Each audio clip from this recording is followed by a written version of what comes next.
ಬಂಧುಗಳೇ, ಒಂದು ಕಡೆ ಜನ ಹೊತ್ತಿನ ತುತ್ತಿಗೂ ಪರದಾಡ್ತಾ ಇದ್ದಾರೆ. ಅದೆಷ್ಟೋ ಮಂದಿ ಹಸಿವಿನಿಂದ ಸಾಯ್ತಾ ಇದ್ದಾರೆ. ಅದೆಷ್ಟೋ ಜನರ ಹೆಸರಲ್ಲಿ 10 ಗುಂಟೆ ಜಾಗ ಕೂಡ ಇಲ್ಲ. ಆದರೆ ಇನ್ನೊಂದು ಕಡೆಯಿಂದ ಈ ಉದ್ಯಮಿಗಳು, ರಾಜಕಾರಣಿಗಳ ಮನೆಯಲ್ಲಿ ಕೋಟಿ ಕೋಟಿ ಸಂಪತ್ತು ಕೊಳಿತಾ ಇದೆ.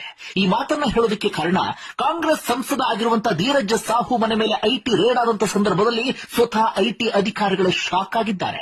ಎಲ್ಲಿ ಕೈ ಇಟ್ಟರೂ ಕೂಡ ಹಣ ಚಿನ್ನಪತ್ತಿಯಾಗಿದೆ. ಒಟ್ಟು 6 ದಿನಗಳ ಕಾಲ ಐಟಿ ಕಾರ್ಯಾಚರಣೆಯಲ್ಲಿ ಬರೋಬ್ಬರಿ 353 ಕೋಟಿಯಷ್ಟು ಹಣ ಪತ್ತೆಯಾಗಿದೆ. ಆ ಹಣವನ್ನ ತೆಗೆದುಕೊಂಡು ಹೋಗೋದಿಕ್ಕೆ ಅಧಿಕಾರಿಗಳು ಲಾರಿ ತಂದಿದ್ರು. ಹಣವನ್ನ ಎಣಿಸೋದಿಕ್ಕೆ 200 ಸಿಬ್ಬಂದಿ ಬಂದಿದ್ರು.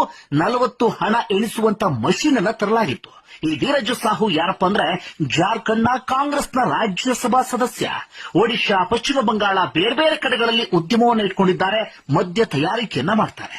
ಇನ್ನು ಈ ಸಂಸದನ ಮನೆಯ ನೆಲದ ಒಳಗಡೆ ಚಿನ್ನದ ಖಜಾನೆ ಇರುವಂತ ಅನುಮಾನ ಮೂಡಿದೆ. ಅದಕ್ಕೂ ಕಾರ್ಯಾಚರಣೆ ನಡೀತಿದೆ.